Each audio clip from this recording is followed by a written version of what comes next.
What you just saw were anti-China protests, and those people are not protesting about overcooked Panda Express orange chicken. Remember when Beijing said it would conquer the world with pandas, pop idols, and harmless bubble tea?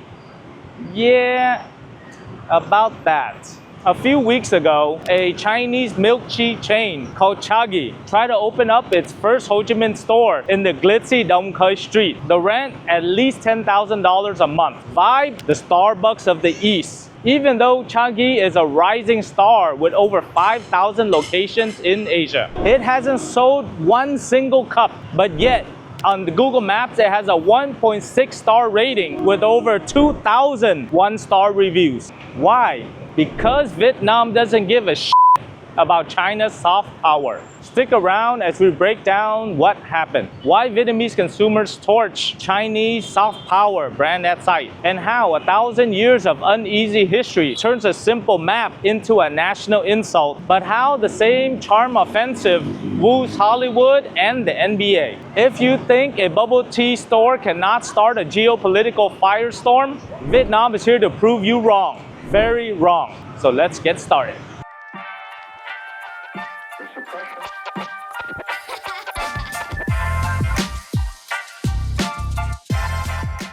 So, soft power, a term coined by Harvard's Joseph Nye, says that people will want what you want because they love your culture, admire your values, or at least find your K-dramas addictive. Think about companies like McDonald's, Coca-Cola, or Hollywood, or freedom of speech in the US. China does too, and they spend billions of dollars chasing that warm and fuzzy feeling. China teaches harmonious Mandarin in over 500 Confucius institutes around the world. Rewrites Hollywood scripts so that the hero saves Shanghai instead of New York. Slaps friendly loans on the Belt and Road Initiative and distracts half of the Gen Zs with Panda cams, BYD batteries, and endless scroll of TikTok.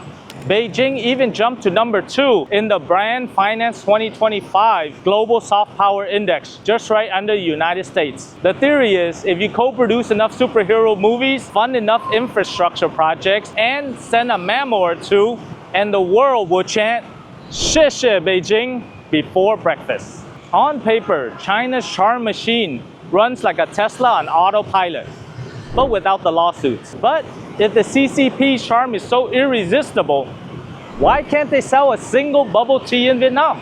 My name is Ken Duong, international and California licensed business and immigration attorney with over 16 years of experience helping companies and especially factories to jump out of the Chinese frying pan into the Vietnam industrial parks. I file the license, I scout the land, and I make sure the client stays protected while the heat turns up on the political situation, which makes this story personal.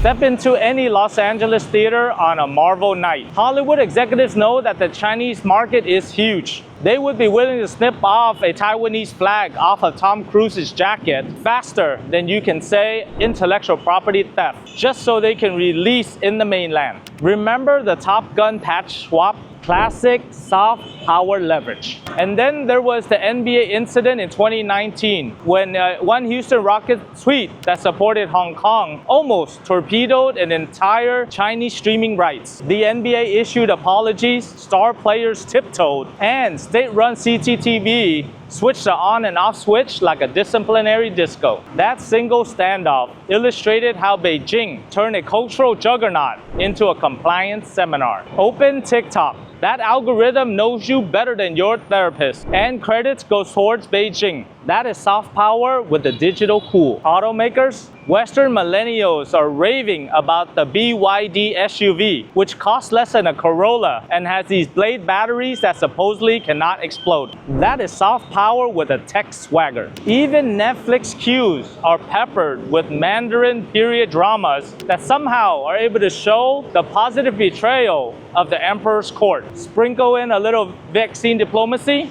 and a few Panda photo ops, and you got soft power that sells in most places. Now hop on a plane to Saigon, open up the same playbook, and you'll start seeing the pages catch fire. Vietnamese consumers don't boycott a product after they buy it.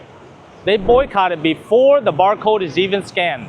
The Vietnamese have developed a sixth sense for cartographic mischief. When a company flashes the 9-dash line, which is China's doodle to show its claim to the China Sea, Vietnamese Facebook lights up like a Tet fireworks finale. One leaked app screenshot of the forbidden map. Within hours, the Vietnamese orchestrated a digital demolition. They didn't even wait to taste the oolong. They opened up Google Maps, they logged in, and hammered the ratings down to a 1.6 stars, even before any store opened. Imagine planning for your grand debut and then discovering that your coming soon banner doubles as the city's most photographed boycott mural. In 2019, DreamWorks animation Abominable vanished from the Vietnamese theaters because it showed that cartographic blasphemy. Uncharted suffered the same identical fate in 2022. And Barbie, who had to postpone her magic pink road trip last summer because the censors found a squiggly line in the background of a crayon drawing. Even an innocent Chinese doll, Baby 3, was banished to the clearance bins because its heart-shaped face looked suspiciously like the 9-dash line. When custom officers are confiscating toys for geography crime, then you know soft power has gone soft. Let's add in a few more nails. During a 2019 tourist t-shirt incident in Da Nang, passengers that were wearing shirts that had the 9-dash line were quietly escorted to the duty-free stalls in order to buy new shirts or go home half naked. They chose the new shirts. Clearly, there's something deeper than bubble tea politics that fuels this reflex. Let's peel back the label. Before we continue, let's do a quick reality check. 80% of you are not subscribed to our channel. Xi Jinping calls that strategic ambiguity. We call that freeloading. So slap that red button.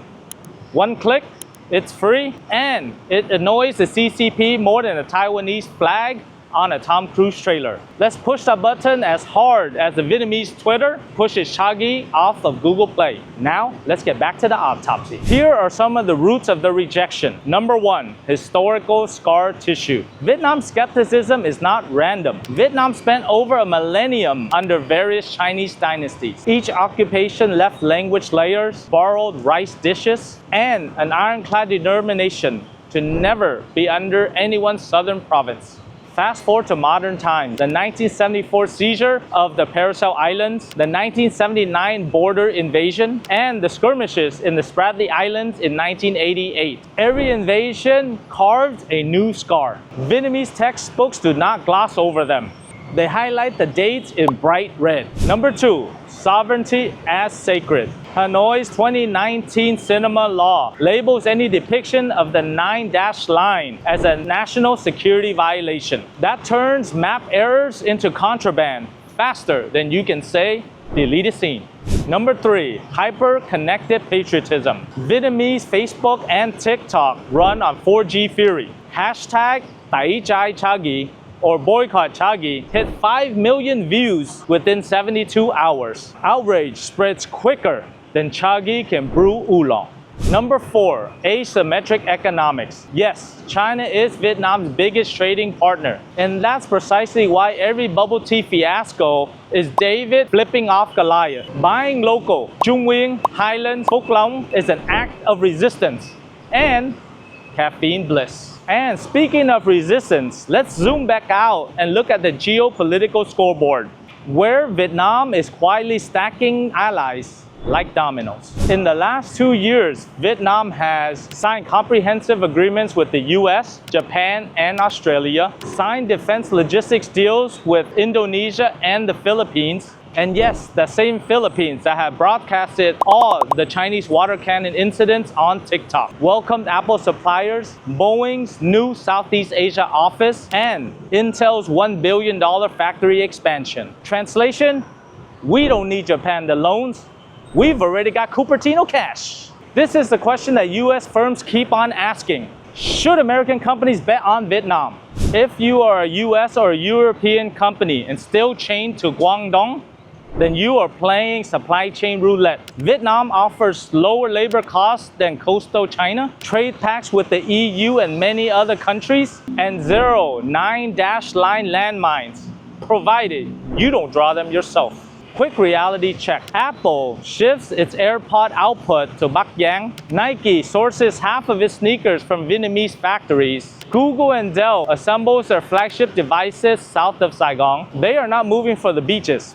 Although the beaches are quite fantastic, they are hedging against tariffs, supply chain crackdowns, and PR blowbacks from Xinjiang headlines. But you might be wondering whether your specific idea, be it sports apparel, IoT sensors, or artisanal dog treats, will thrive in the Vietnamese market. But if you're unsure, talk to someone that reads the local mood before you ink the lease. So obviously, Chagi didn't consult us, but look where they ended up. Our team at Duong Global does not just file paperwork. We test product market fit, audit brand for sovereignty traps, and walk you through land lease negotiations so you won't discover that your factory is sitting in a future highway right-of-way. If you want a checklist that keeps your brand from becoming the next Chagi, make sure you contact us. Whether you call us or not, remember, ignoring local red lines can turn your billion-dollar soft power fantasy into an empty storefront faster than you can whisk matcha. Soft power should feel like sweet milk tea. In Vietnam, Beijing's brew tastes like seawater tinged with colonial residue. When the CCP ships that sweetness south of the 17th parallel, it curdles faster than milk in a monsoon humidity. Vietnam is not allergic to foreign cultures. K-pop rules the karaoke bars. American blockbusters pack the movie theaters. Japanese anime cafes pop up in every corner. It's allergic to bullying disguised as branding. The next time a Chinese company tries to slide in the 9-dash doodle in a Vietnamese ad, remember the Google Maps massacre on Dong Khoi Street, a 1.6-star sovereign fury. Will the CCP learn? Will Chagi sell its first cup? Will Vietnam's tea-scented resistance inspire the rest of Southeast Asia to spike China's soft power punch? Let us know what you think in the comments below. Like, share, and above all, stay caffeinated and stay informed. Let's pour one out for China's soft power because Vietnam is not drinking it. So on behalf of Duong Global, my name is Ken Duong. Thank you very much for watching this video, and I'll see you on the next one.